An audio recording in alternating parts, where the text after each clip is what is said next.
Hello साथियों, कैसे हो आप सब। आई होप कि आप सब बढ़िया होंगे, तंदुरुस्त होंगे, मस्त होंगे। मैं उमर सिंह ठाकुर आपका हार्दिक स्वागत करता हूं हमारी इस YouTube channel Aaradhya foundation Hindi में। तो आज की सुबह की 5 AM की क्लास में आप सभी का हार्दिक स्वागत है। और इस क्लास में हम 5 फरवरी 2025 के most IMP current affairs discuss करने वाले हैं। तो अब पहला क्वेश्चन आपके सामने है। तो हाल ही में निवेदिता दुबे ने किस संगठन में सदस्य का पदभार है जो ग्रहण किया है। तो आपके ऑप्शन है नागर विमान महानिदेशालय, option B Airport Authority of India की सदस्यता है, उसका पदभार ग्रहण किया है, ऑप्शन सी एयर इंडिया के, ऑप्शन डी नागरिक उड्डयन मंत्रालय में पदभार ग्रहण किया है। क्या आंसर आएगा? तो आपका आंसर आएगा option B Airport Authority of India. Okay, Nivedita निवेदिता दुबे जो हाल ही में विमानपत्तन प्राधिकरण बोर्ड है उसमें उन्होंने एज अ मेंबर सदस्यता हासिल की है। और ये महत्वपूर्ण इसलिए है कि इस सदस्यता प्राप्त करने वाली महिला, सर्वप्रथम महिला निवेदिता दुबे बन चुकी है। तो निवेदिता दुबे ने 30 जनवरी से एयरपोर्ट अथॉरिटी ऑफ इंडिया में सदस्य का पदभार ग्रहण किया है। और एक ऐतिहासिक उपलब्धि जो हासिल की है, क्योंकि ये airport Authority of India board में इस पद पर नियुक्त होने वाली पहली महिला है, इसलिए महत्वपूर्ण हो जाता है और इंपॉर्टेंट है। ओके, एक करंट अफेयर्स आपके लिए इंपॉर्टेंट हो जाता है। इनकी नियुक्ति सार्वजनिक क्षेत्र में लैंगिक समानता और समावेशी नेतृत्व की दिशा में एक महत्वपूर्ण कदम मानी जा रही है। ठीक है, तो आपके लिए महत्वपूर्ण है। नेक्स्ट क्वेश्चन, वीरभद्र रामनाथन को किस पुरस्कार से सम्मानित किया गया है? आपके ऑप्शन है, ऑप्शन ए नोबेल पुरस्कार से सम्मानित किए गए हैं, ऑप्शन बी ट्यूरिंग पुरस्कार से सम्मानित किए गए हैं, कि ऑप्शन सी ट्रेफोर्ड पुरस्कार से सम्मानित किए गए हैं, ऑप्शन डी रामन मैग्सेसे पुरस्कार से सम्मानित किए गए।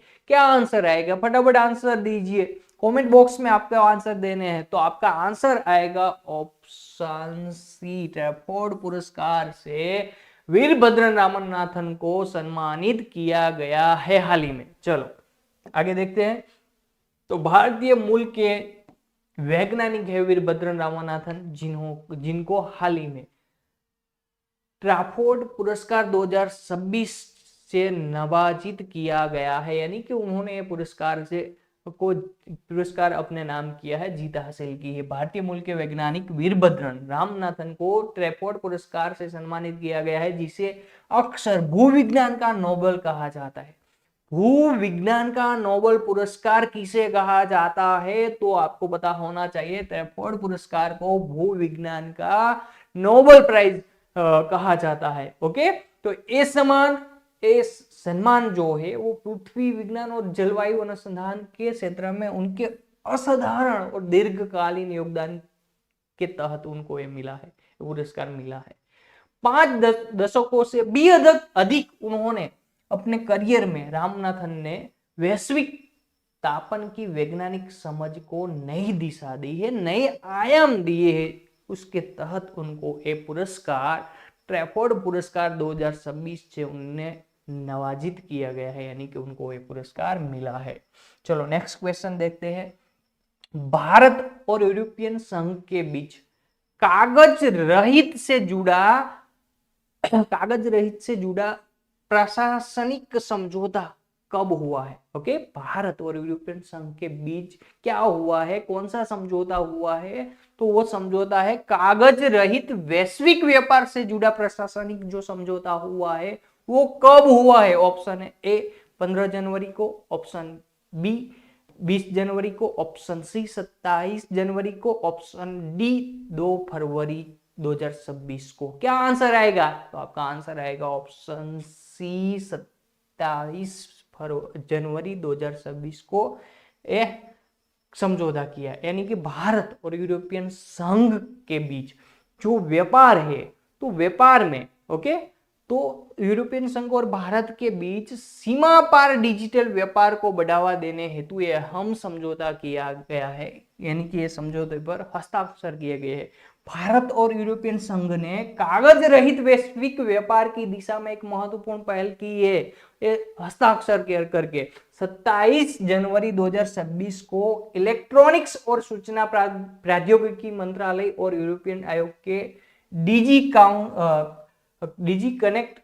कनेक्ट के बीच एक प्रशासनिक समझौते पर हस्ताक्षर किए गए, जिसका उद्देश्य भारत यूएई डिजिटल भरोसे और आर्थिक सहयोग को मजबूत करना है। इस समझौते के तहत इलेक्ट्रॉनिक हस्ताक्षरों और इलेक्ट्रॉनिक सीलों के सीमा पार उपयोग को कानूनी मान्यता दी गई है। ओके, क्या है? तो बेसिकली भारत और यूरोपियन संघ की जो सीमा पार जो व्यापार है उनमें डिजिटल व्यापार को बढ़ावा देने हेतु ये अहम समझौता करार किया गया है।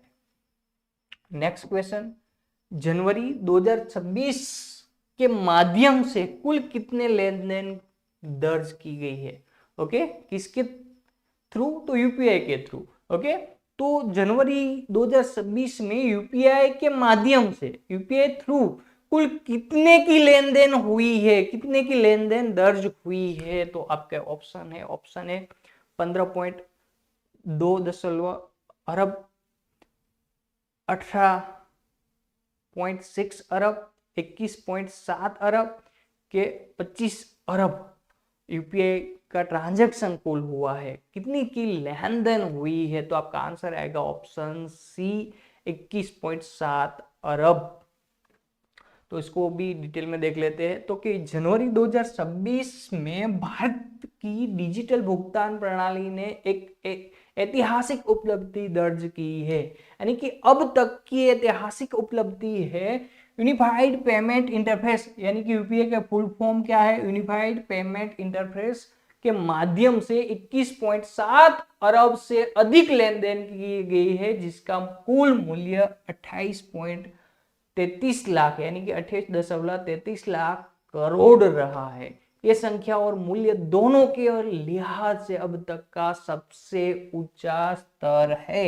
ये आंकड़े दर्शाते हैं कि यूपीआई अब केवल छोटे खुदरा भुगतानों तक सीमित नहीं रहा है, बल्कि बड़े मूल्य के लेन देन का भी प्रमुख माध्यम यूपीआई बन चुका है।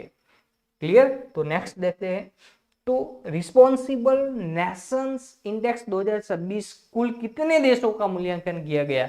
हाल ही में रिस्पॉन्सिबल नेशंस इंडेक्स 2026 जारी हुआ है।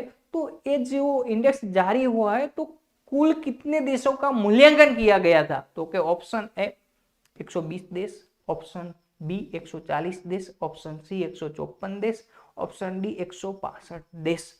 क्लियर? क्या आंसर आएगा? तो आपका आंसर आएगा ऑप्शन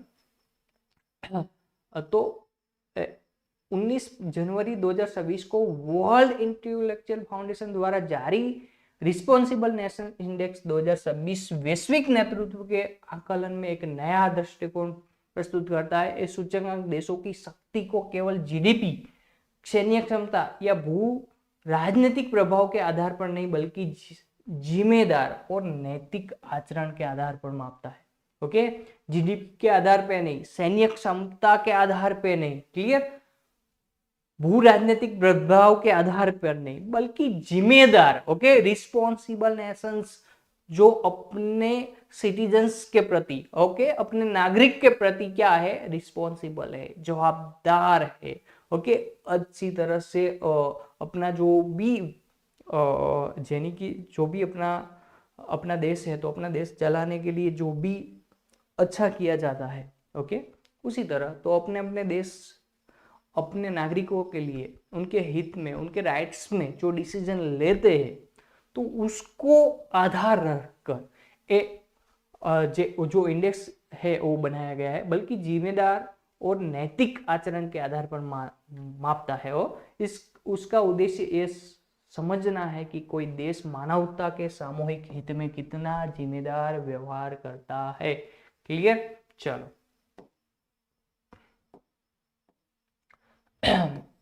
तो next question, pillow AI app किस राज्य में लॉन्च किया गया है? पीलो एआई ऐप किस राज्य में लॉन्च किया गया है? Option A Telangana, option B Tamil Nadu, option C Andhra Pradesh, option D Karnataka. क्या आंसर आएगा? तो आपका आंसर आएगा ऑप्शन सी आंध्र प्रदेश।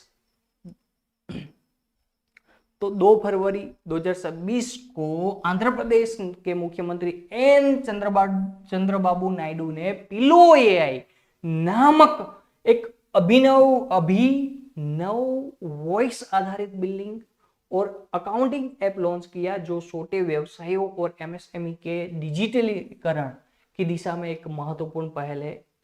यह ऐप उपयोगकर्ताओं को अपनी मातृभाषा में बोलकर इनवॉइस बनाने, बिक्री और भुगतान दर्ज करने, बैलेंस शीट तैयार करने तथा देय प्राप्य का प्रावधान करने की सुविधा देता है। क्लियर? कौन सा है? Pillow AI app. ओके, कौन से राज्य में? तो आंध्र प्रदेश राज्य में उसका आरंभ हुआ है। भारत अमेरिका व्यापार समझौते से संबंधित घोषणा किसने की है? ओके, भारत और अमेरिका का जो व्यापार समझौता है, जो टैरिफ है, उसमें कटौती की गई है। ओके, तो उसके संबंधित घोषणा किसने की है? Option A Joe Biden, option B Donald Trump, option C Antony Blinken, option D Jake Sullivan. तो आपका आंसर आएगा option C Donald Trump. America ने भारत पर टैरिफ 50% से घटाकर 18% किया है। 2 फरवरी 2023 को अमेरिका के राष्ट्रपति डोनाल्ड ट्रंप ने दावा किया कि भारत और संयुक्त राज्य अमेरिका के बीच एक व्यापार समझौता हो गया है, जिसके तहत अमेरिका टैरिफ में तत्काल कटौती की जाएगी। एक घोषणा प्रधानमंत्री नरेंद्र मोदी के साथ हुई सीधी बातचीत के बाद की गई और इसे भारत अमेरिका का आर्थिक संबंधों में एक संभावित महत्वपूर्ण मोड़ माना जा रहा है, क्योंकि अमेरिका ने टैरिफ जो थी भारत पे लगाई थी, ओके, बढ़ा दी थी, और उस टैरिफ पे अब कटौती की जा रही है। तो ये हमारे लिए बहुत अच्छी बात है। ओके, हमारे नेशंस के लिए बहुत अच्छी बात है। डन। चलो, कबक यानों ने किस पर्वत शिखर पर सफल चढ़ाई की है? Option A Mount Everest, option B Mount Kilimanjaro, option C Mount Aconcagua, option D Mount Elbrus. क्या आंसर आएगा? तो आपका आंसर आएगा ऑप्शन सी माउंट अकोनकागुआ। दो अरुणाचल प्रदेश के हमारे कबक यानों ने पश्चिमी गोलार्ध के सबसे ऊंची चोटी को सर किया है। उसका नाम है अर्जेंटीना में स्थित माउंट अकोनकागुआ की सफल चोटी की चढ़ाई कर भारत के साहसिक खेल इतिहास में एक महत्वपूर्ण उपलब्धि दर्ज की गई है। 22,831 फीट ऊंची ये चोटी दक्षिण अमेरिका के पश्चिम गोलार्ध के एशिया के बाहर की सबसे ऊंची चोटी मानी जाती है। उनको हमारे अरुणाचल प्रदेश के कबक यानों ने सर किया है, चोटी को चढ़ा है। ये उपलब्धि कबक यानों के दृढ़ संकल्प, साहस और शारीरिक मानसिक सहन शक्ति को दर्शाती है, भली भांति परिचित कराती है। डन। चल,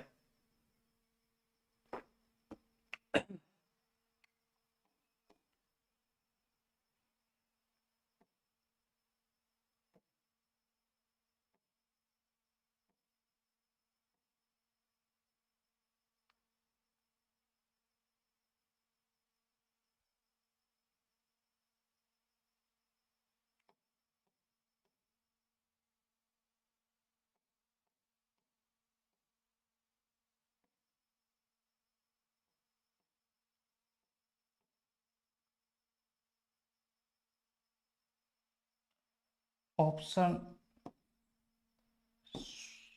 16वें स्थान पर भारत रहा है इस इंडेक्स। कितने नंबर पे भारत रहा है? 16वें स्थान पे रहा है, इतना याद रखना है। चलिए, ये थे 5 यानी कि 5 फरवरी 2026 के मोस्ट टाइम करंट अफेयर्स जो हमने डिस्कस किए।